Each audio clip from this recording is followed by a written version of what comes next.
Welcome to Yalasan Animations.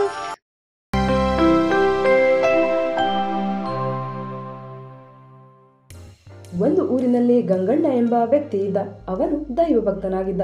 ಪ್ರತಿ ವರ್ಷದಂತೆ ಗಂಗಣ್ಣನ ಊರಿನಲ್ಲಿ ಮಳೆಗಾಲ ಆರಂಭವಾಯಿತು. ಆದರೆ ಈ ಬಾರಿ ಅತಿ ಮಳೆಯಿಂದ ಪ್ರವಾಹದ ಪರಿಸ್ಥಿತಿ ನಿರ್ಮಾಣವಾಯಿತು. ಜೋರಾದ ಮಳೆ ಬಿರುಗಾಳಿಯಿಂದ ಊರಿನಲ್ಲಿ ಬದುಕು ದುಸ್ತರವಾಯಿತು. ಊರಿನ ಜನರು ತಮ್ಮ ಸಾಕು ಪ್ರಾಣಿಗಳೊಂದಿಗೆ ಊರು ಬಿಡಲು ಶುರು ಮಾಡಿದರು.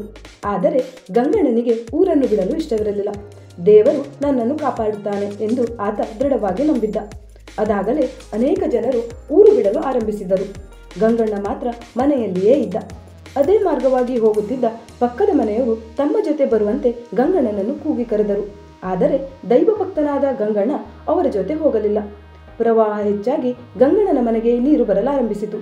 ಕೂಡಲೇ ಗಂಗಣ್ಣನು ಮನೆಯ ಚಾವಣಿ ಮೇಲೆ ಏರಿ ಕುಳಿತ ಹಾಗೂ ದೇವರನ್ನು ಪ್ರಾರ್ಥಿಸತೊಡಗಿದ.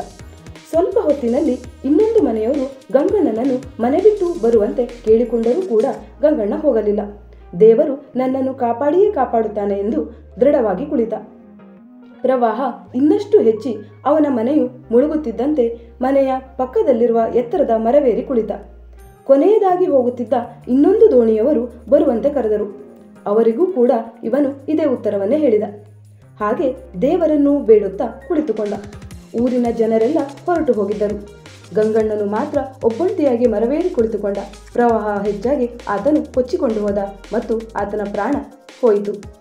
ಕೊನೆಗೆ ಮೇಲಿನ ಲೋಕ ಸೇರಿದ ಅವನು ದೇವರನ್ನು ಕೇಳಿದ. ನಾನು ನಿನ್ನನ್ನೇ ನಂಬಿದ್ದೆ. ನಾನು ಅಷ್ಟು ಪ್ರಾರ್ಥಿಸಿಕೊಂಡರೂ ನೀನು ನನ್ನ ಕೈ ಬಿಟ್ಟೆಯಲ್ಲ. ದೇವರಿಲ್ಲ ಎನ್ನುವರ ವಾದಕ್ಕೆ ನಂಬಿಕೆ ಬಂದಂತಾಯಿತು ಎಂದನು.